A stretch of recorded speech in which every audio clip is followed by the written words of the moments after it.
شروع اللہ کے نام سے جو بڑا مہربان نہایت رحم کرنے والا ہے۔ بھائیوں اور بہنوں، آپ کا اگر نماز پڑھنے میں دل نہیں لگتا، 3 لفظ کا یہ وظیفہ کر لے، انشاءاللہ موت تک نماز قضا نہیں ہوگی۔ جس کو نماز کی فکر ہے صرف وہی حضرات یہ بیان سنیں۔ اللہ رب العزت ارشاد فرماتا ہے کہ بے شک مراد کو پہنچے ایمان والے جو اپنی نماز میں گڑ گڑاتے ہیں۔ اس آیت مبارکہ کا بیان ہے کہ ان کے دلوں میں خدا کا خوف ہوتا ہے اور ان کے اعضاء ساکن ہوتے ہیں۔ بعض مفسرین فرماتے ہیں کہ نماز میں خشوع یہ ہے کہ اس میں دل لگا ہوا ہو اور دنیا سے توجہ ہٹی ہوئی ہو اور نظر جائے نماز سے باہر نہ جائے اور گوشہ چشم یعنی آنکھ کے کنارے سے کسی طرف نہ دیکھے اور کوئی عبث کام نہ کرے، اور اگر کوئی کپڑا شانوں پر نہ لٹکائے اس طرح کہ اس کے دونوں کنارے لٹکتے ہوں اور آپس میں ملے نہ ہوں، انگلیاں نہ چٹخائے اور اس قسم کی حرکات سے باز رہے۔ بعض مفسرین نے فرمایا کہ خشوع یہ ہے کہ آسمان کی طرف نظر نہ اٹھائے، اور امیر المومنین حضرت سیدنا ابو بکر صدیق رضی اللہ تعالی عنہ سے روایت ہے کہ حضور نبی کریم صلی اللہ علیہ وسلم نے ارشاد فرمایا کہ منافقانہ خشوع سے اللہ عز و جل کی پناہ مانگو۔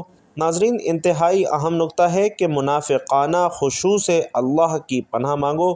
پوچھا گیا کہ یا رسول اللہ صلی اللہ علیہ وسلم، یہ منافقانہ خشوع کیا ہے؟ تو ارشاد فرمایا کہ منافقانہ خشوع یہ ہے کہ ظاہراً تو خشوع ہو مگر دل میں خشوع نہ ہو، اور عدم خشوع نہایت ہی مہلک مرض اور عبادات کے ثواب میں کمی کا باعث ہے۔ شیطان اپنی ذریت کے ساتھ عبادات میں خشوع کو اولاً کم کرتا ہے اور پھر آہستہ آہستہ اسے ختم کر دیتا ہے۔ یوں عبادات صرف برائے نام رہ جاتی ہیں، اور عدم خشوع کا پہلا سبب دل کی سختی ہے، اور اس کا علاج یہ ہے کہ بندہ موت کو کثرت سے یاد کرے، زبان اور پیٹ کا قفل مدینہ لگائے اور بلا ضرورت ہنسنے سے پرہیز کرے۔ اسی طرح عدم خشوع کا دوسرا سبب پریشان نظری یعنی بلا ضرورت ادھر ادھر دیکھنا ہے، اور اس کا علاج یہ ہے کہ بندہ آنکھوں کا قفل مدینہ لگاتے ہوئے اپنی نظریں جھکا کر رکھے، یہ تصور کرے کہ میں بارگاہ الہی میں حاضر ہوں اور میرا رب مجھے دیکھ رہا ہے۔ عدم خشوع کا تیسرا سبب ذہن میں فضول خیالات اور بیجا فکریں پیدا کرنا ہے، اور اس کا علاج یہ ہے کہ بندہ بارگاہ الہی میں حاضری کے وقت اپنے اندر یکسوئی پیدا کرے اور اس سے نجات کے لیے بارگاہ الہی میں دعا کرے۔ اسی طرح عدم خشوع کا چوتھا سبب بارگاہ الہی میں حاضر ہونے کے آداب کے بارے میں لا علمی ہے، اور اس کا علاج یہ ہے کہ بندہ بارگاہ الہی میں حاضر ہونے کے آداب سیکھے، ایسے نیک لوگوں اور اللہ والوں کی صحبت اختیار کرے جو بارگاہ الہی کے آداب سے واقف ہیں۔ محترم ناظرین، جو چاہتا ہے کہ اس کا عبادت میں دل لگے، نماز پڑھنے میں لطف آئے، تلاوت کرتے ہوئے آنکھوں میں آنسو آئیں اور اللہ کی بارگاہ میں مناجات کی لذت ملے، درود شریف پڑھے تو دل عشق مصطفیٰ سے لبریز ہو جائے، گنبد خضرا کا تصور بندھ جایا کرے اور دوران عبادت فضول خیالات تنگ نہ کرے، تو اسے چاہیے کہ گانے باجے سننے سے بچے، آنکھوں کو، کانوں کو، ہاتھوں کو اور دیگر اعضاء کو گناہوں سے بچائے، فضول گوئی سے بچے، جھوٹ، غیبت، چغلی، الزام تراشی وغیرہ سے ہر دم بچتا رہے۔ انشاءاللہ عز و جل دل نرم ہوگا اور عبادت میں خوب لذت نصیب ہوگی۔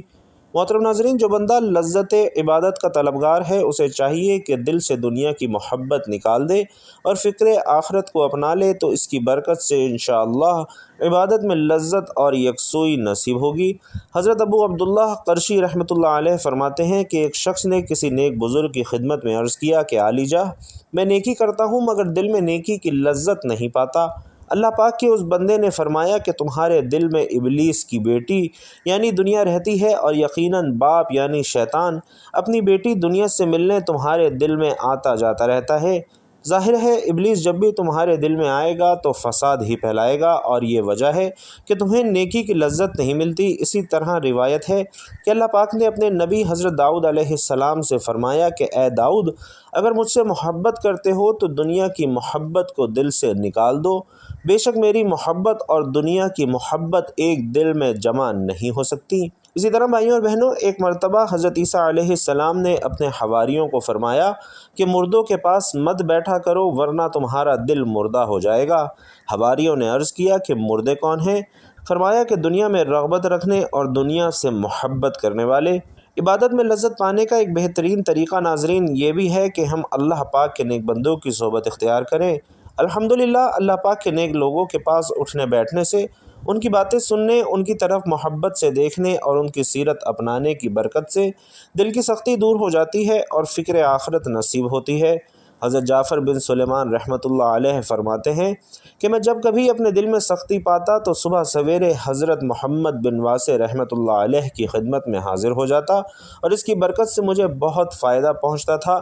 اسی طرح میاں شیر محمد شرق پوری رحمۃ اللہ علیہ پاکستان کے مشہور اولیاء کرام میں سے ہیں۔ ایک مرتبہ آپ کے ایک مرید نے آپ کی خدمت میں عرض کیا، عالی جاں، میرا ایک بیٹا ہے فتح محمد، میں نے اسے بڑے شوق سے حافظ قرآن بنایا مگر وہ نماز نہیں پڑھتا۔ میاں محمد شیر شرق پوری رحمۃ اللہ علیہ نے فرمایا کہ اسے ہمارے پاس لے آنا۔ چنانچہ مرید 2 دن کے بعد اپنے بیٹے کو ساتھ لے کر حاضر ہوا اور عرض کیا، حضور فتح محمد حاضر ہے۔ میاں شیر محمد رحمۃ اللہ علیہ نے بڑے پیار سے پوچھا کہ فتح محمد تم نماز کیوں نہیں پڑھتے؟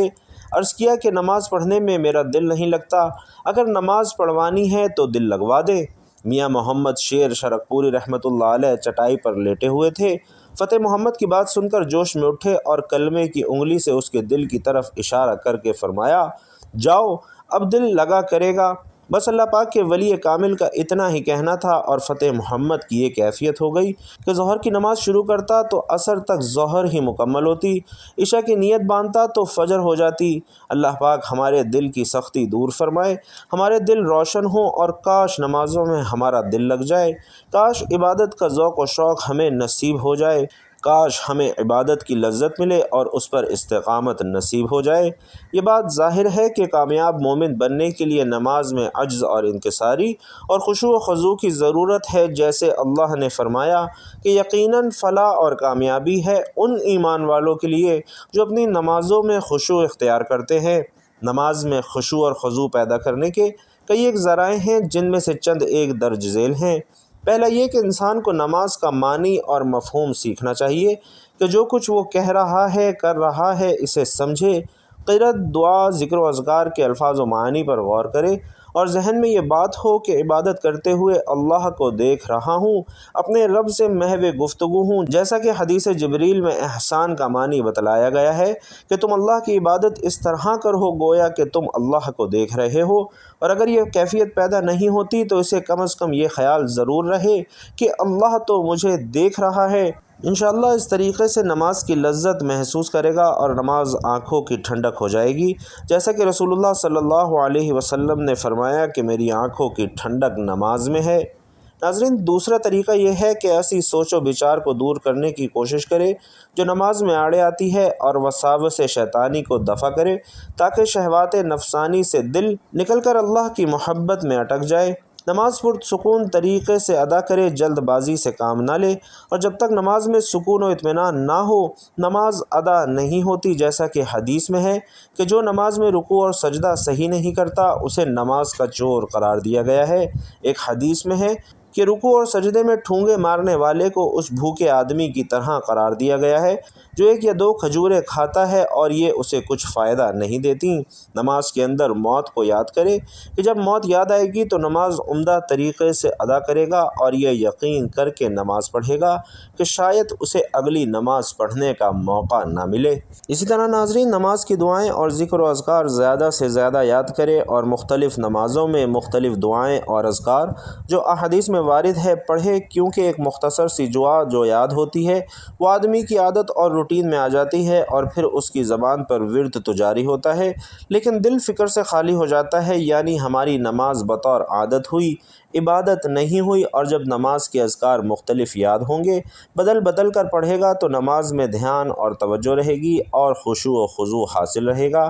اگر نماز میں وسوسہ آ جائے تو اپنے بائیں جانب 3 مرتبہ تھوک کر اعوذ باللہ من الشیطان الرجیم پڑھ لے۔ اس طرح شیطان جو نماز کو بھلا دیتا ہے انشاءاللہ اس کا ازالہ ہو جائے گا، اور جس جگہ نماز ادا کرے نقش و نگار، تصاویر وغیرہ نہ ہوں، کیونکہ ناظرین یہ اشیاء نماز سے توجہ ہٹا دیتی ہیں۔ اسی طرح اچھے لوگوں کی صحبت اختیار کریں تاکہ نیکی کی طرف رغبت ہو اور برے لوگوں کی صحبت سے اجتناب کریں۔ اگر حاجت تنگ کر رہی ہے تو پہلے حاجت کو جائے اور پھر نماز ادا کرے۔ پیشاب یا پخانہ روک کر نماز پڑھنا ناظرین درست نہیں ہے۔ اسی طرح اگر انسان پر نیند کا غلبہ ہو تو پہلے نیند پوری کر لے اور پھر نماز پڑھے۔ گفتگو کرنے والے آدمی کے پیچھے کھڑے ہو کر نماز نہ پڑھے، کیونکہ اس کی گفتگو بھی نماز سے غافل کرنے کا باعث ہو سکتی ہے۔ دوران نماز ادھر ادھر نظر نہ گھمائے۔ اسی طرح کبھی رات کا قیام کیا کرے اور اگر ممکن ہو تو معمول بنا لے، اس سے بھی انشاءاللہ خشیت الہی نصیب ہوگی۔ اگر مذکورہ بالا امور پر توجہ دی جائے تو اللہ کے فضل و کرم سے نماز میں خشوع و خضوع نصیب ہوگا۔ اللہ تعالی ہمیں ایسا نمازی بنائے کہ ہم اس کی بندگی صحیح نہج پر کر سکیں، اور شیطانی وسوسے اور عجز و انکساری سے دور کرنے والے ذرائع سے اللہ محفوظ فرمائے، آمین یا رب العالمین۔ تو محترم ناظرین، نماز کے وقت اللہ تعالیٰ نمازی ہی کی طرف متوجہ ہوتا ہے۔ اللہ تعالیٰ انسان کو سجدہ کرتے وقت ہی سب سے زیادہ پسند کرتا ہے۔ جب انسان نماز کے لیے تیار ہوتا ہے تو جنت کے دروازے کھول دیے جاتے ہیں، اور نماز کی جانب جتنے قدم بڑھاتا ہے اس کے اتنے گناہ معاف کر دیے جاتے ہیں، اور اتنا ہی ثواب اس کے حق میں لکھ دیا جاتا ہے۔ جنگ میں ہو کوئی، چاہے دشمن کی تلوار کے سائے میں ہو یا پھر دشمن کے ڈر سے اپنی جان بچا کر بھاگ رہا ہو، اس وقت بھی نماز کو قضا کرنے کی صورت میں ادا کرنا لازم ہے۔ یہ اسلام کا فرمان ہے، اور بے شک نماز دارین کی سعادتوں کا ضامن ہے۔ اللہ عز و جل فرماتے ہیں کہ یہ کتاب پرہیزگاروں کو ہدایت ہے، جو غیب پر ایمان لائے اور نماز قائم رکھتے ہیں، اور ہم نے جو دیا اس میں سے ہماری راہ میں خرچ کرتے ہیں۔ اسی طرح اللہ رب العزت ایک اور جگہ فرماتے ہیں کہ نماز قائم کرو اور زکوٰۃ ادا کرو، اور رکوع کرنے والوں کے ساتھ نماز پڑھو، یعنی مسلمانوں کے ساتھ کہ رکوع ہماری شریعت میں ہے تو یا پھر باجماعت نماز ادا کرو۔ اور نماز کا مطلقاً ترک کرنا تو سخت ہولناک چیز ہے۔ اسے قضا کر کے پڑھنے والوں کے لیے فرماتا ہے کہ خرابی ان نمازیوں کے لیے جو اپنی نماز سے بے خبر ہیں، وقت گزار کر پڑھنے اٹھتے ہیں۔ تو ناظرین، نماز کی اہمیت اس سے بھی پتہ چلتی ہے کہ اللہ رب العزت نے سب احکام اپنے حبیب صلی اللہ علیہ وسلم کو زمین پر بھیجے، لیکن جب نماز فرض کرنی منظور ہوئی تو حضور علیہ السلام کو اپنے عرش عظیم پر بلا کر اسے فرض کیا، اور شب اسرا یعنی معراج کی رات یہ تحفہ عطا فرمایا۔ اسی طرح فرماتا ہے کہ بے شک نماز مومنوں پر اپنے مقررہ وقت میں ادا کرنا فرض ہے، اور فرمایا کہ نماز قائم کرو اور زکوٰۃ دو۔ پھر آگے فرمایا کہ اپنے رب کی اس وقت تک عبادت کرو جب تک کہ تیری موت نہ آ جائے۔ اسی طریقے سے اللہ تبارک و تعالی نے پورے قرآن مجید میں مختلف مقامات پر مختلف طریقوں سے 186 مرتبہ اپنے بندوں کو نماز قائم کرنے کا حکم دیا ہے، کیونکہ نماز تمام برائیوں سے روکتی ہے، جیسا کہ قرآن مقدس میں ذکر ہے کہ بے شک نماز تمام برائیوں اور برے کاموں سے روکتی ہے۔ اللہ تعالیٰ اپنے بندوں کو نماز پر پابندی کرنے کی تلقین ناظرین اس لیے کر رہا ہے تاکہ اس کے بندے ضلالت اور گمراہی کے دلدل میں نہ پھنسیں اور حق کی راہ پر گامزن رہیں، تمام تر اختلافات اور مصیبتوں سے بچے رہیں۔ تو اگر آپ قرآن مقدس کی تلاوت کریں گے تو بے شمار آیات آپ کو ایسی ملیں گی جو نماز کی فرضیت پر دلالت کرتی ہیں، اور آپ جان لیں گے کہ بے شک نماز ہر حال میں فرض ہے، اس سے بچنے کا کوئی چارہ کار نہیں ہے۔ حضرت عقبہ بن عامر رضی اللہ تعالی عنہ روایت کرتے ہیں کہ حضور علیہ السلام نے فرمایا کہ جو بھی مسلمان اچھے طریقے سے وضو کرتا ہے، پھر کھڑے ہو کر اس طرح 2 رکعت نماز پڑھتا ہے کہ اپنے دل اور چہرے سے متوجہ ہو کر یہ 2 رکعتیں ادا کرتا ہے، تو اس کے لیے جنت واجب ہو جاتی ہے۔ اسی طرح پیارے آقا صلی اللہ علیہ وسلم فرماتے ہیں کہ جس نے نماز پر مداومت کی تو قیامت کے دن وہ نماز اس کے لیے نور، برہان اور نجات ہوگی، اور جس نے نماز کی محافظت نہ کی تو اس کے لیے نہ نور ہے، نہ برہان ہے، نہ نجات ہے، اور وہ آدمی قیامت کے دن قارون، فرعون، حامان اور ابی بن خلف کے ساتھ ہوگا۔ اسی طرح حضور اقدس صلی اللہ علیہ وسلم نے یہ بھی فرمایا کہ جس نے جان بوجھ کر نماز چھوڑی تو جہنم کے اس دروازے پر اس کا نام لکھ دیا جاتا ہے جس سے وہ داخل ہوگا۔ اللہ اکبر! ناظرین، کتنی بڑی وعید ہے۔ حضرت انس بن مالک رضی اللہ تعالی عنہ، جو کہ حضور نبی کریم صلی اللہ علیہ وسلم کے صحابی اور خادم خاص تھے، وہ فرماتے ہیں کہ حضور نبی کریم صلی اللہ علیہ وسلم کے مرض وصال میں حضرت ابو بکر رضی اللہ تعالی عنہ لوگوں کو نماز پڑھاتے تھے۔ چنانچہ پیر کے روز لوگ صفے بنائے نماز ادا کر رہے تھے کہ اتنے میں حضور صلی اللہ علیہ وسلم نے حجرہ مبارک کا پردہ اٹھایا اور کھڑے کھڑے ہمیں دیکھنے لگے۔ اس وقت آپ صلی اللہ علیہ وسلم کا چہرہ انور قرآن کے اوراق کی طرح معلوم ہوتا تھا۔ جماعت کو دیکھ کر آپ صلی اللہ علیہ وسلم مسکرائے اور آپ صلی اللہ علیہ وسلم کے دیدار پر انوار کی خوشی میں قریب تھا کہ ہم نماز توڑ دیں۔ حضرت ابو بکر صدیق رضی اللہ تعالی عنہ کو خیال ہوا کہ شاید آپ صلی اللہ علیہ وسلم نماز میں تشریف لا رہے ہیں، اس لیے انہوں نے ایڑیوں کے بل پیچھے ہٹ کر صف میں مل جانا چاہا، لیکن حضور نبی کریم صلی اللہ علیہ وسلم نے ہمیں اشارے سے فرمایا کہ تم لوگ نماز پوری کرو، اور پھر آپ صلی اللہ علیہ وسلم نے پردہ گرا دیا اور اسی روز آپ صلی اللہ علیہ وسلم کا وصال ہو گیا۔ محترم ناظرین، اب چلتے ہیں وظیفے کی جانب۔ اگر آپ کا نماز میں دل نہیں لگتا، خود روزانہ اس کو 33 بار پڑھ کر پانی پہ دم کر کے پیجیے، اور اگر کوئی بچہ ہے، مرد عورت ہے، اس کو 33 مرتبہ پڑھ کر پانی پر دم کر کے پلائیے۔ انشاءاللہ اللہ تعالیٰ اسے نمازی بنا دے گا۔ کھانے پینے پہ دم کر کے انہیں کھلائیں پلائیں، انشاءاللہ نمازی ہو جائے گا۔ اور اگر کوئی چاہتا ہے کہ میری نماز میں تاثیر ہو جائے، نور ہو جائے، میں جو دعائیں کروں اللہ تعالیٰ مقبولیت عطا فرمائے، تو روزانہ 100 مرتبہ یہ پڑھ کر دعا کرتا رہے۔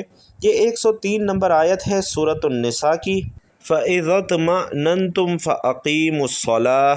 ناظرین، یہ 2 جملے ہیں، 2 جملے، لیکن اللہ نے خود کہا ہے جب مطمئن ہو جاؤ تو پھر آؤ میرے آگے۔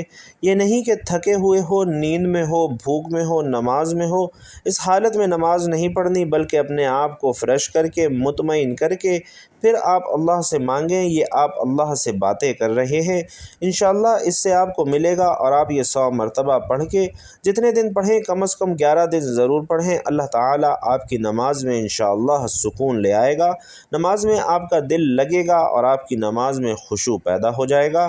آپ اس آیت کو سمجھ لیں، انشاءاللہ اطمینان بھی آپ کو حاصل ہوگا۔